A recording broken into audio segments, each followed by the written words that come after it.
In season 2, we're shifting gears because this is no longer just talk, we're getting targeted, strategic, and actionable. Now, we're proud to say we built one of the best systems out there, and it's called the IMA-RPM system. Now, let me give you a quick overview before we dive into how it actually works. R stands for results. P stands for purpose. M stands for massive action plan. The emphasis is on creating a strategic plan without getting overwhelmed by the minutiae of every action. The ultimate purpose for this particular stage is to lay the groundwork for a successful project by thoroughly vetting the site, and it's also good for the client because they don't have to start expending for a project that's not live yet.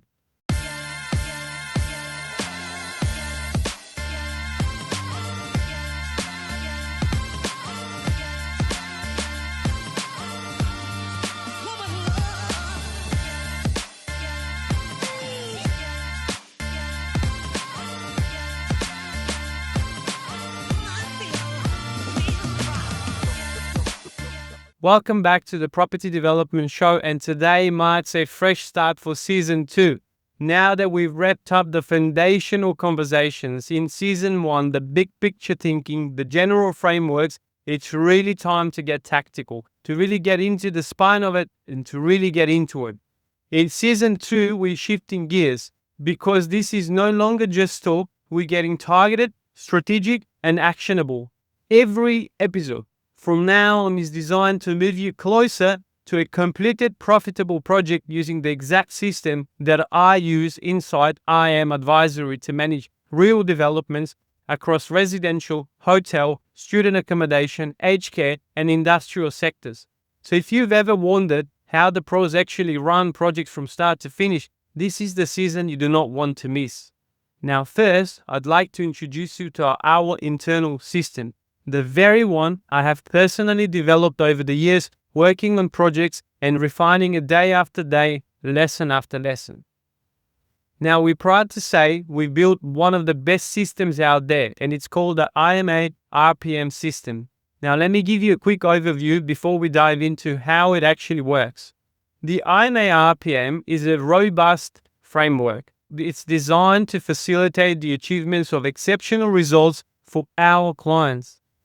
At its core, IM-RPM represents a strategic approach that shifts the focus from merely creating task lists to identifying specific outcomes and the deeper purpose behind them. Now, the three key components of the IMA-RPM system are as follows. R stands for results. This involves clearly defining the specific outcomes or targets that must be achieved. The focus is on the end result, not the activities leading to it. That's very important. P stands for purpose.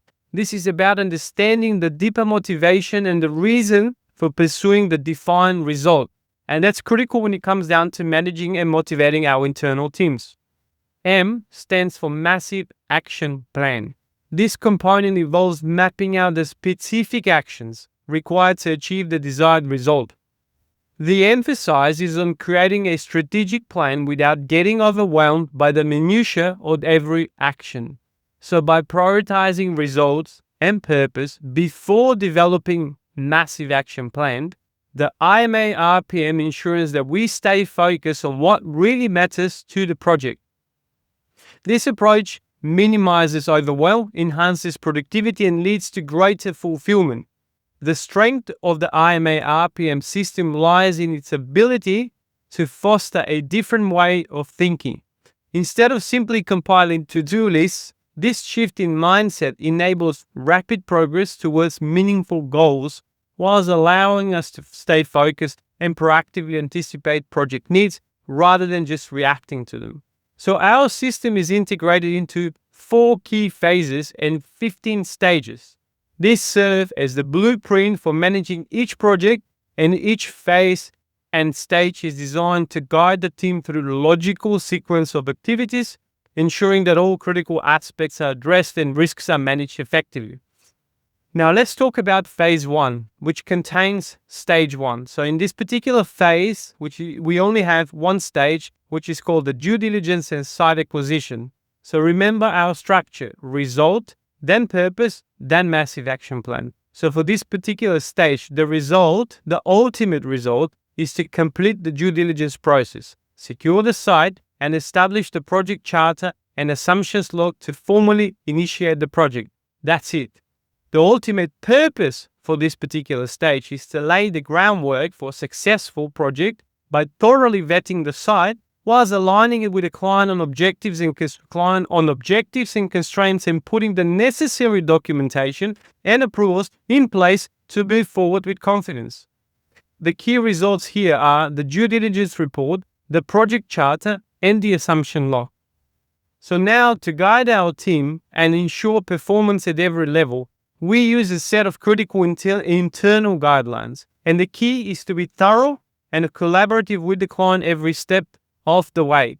This ensures alignment on the project purpose, objectives, and constraints, which are absolutely essential to keeping on track as we move into the later stages. Now, here are the 3 core processes we follow in this particular stage. Number 1, consultant engagement. This can go 2 ways.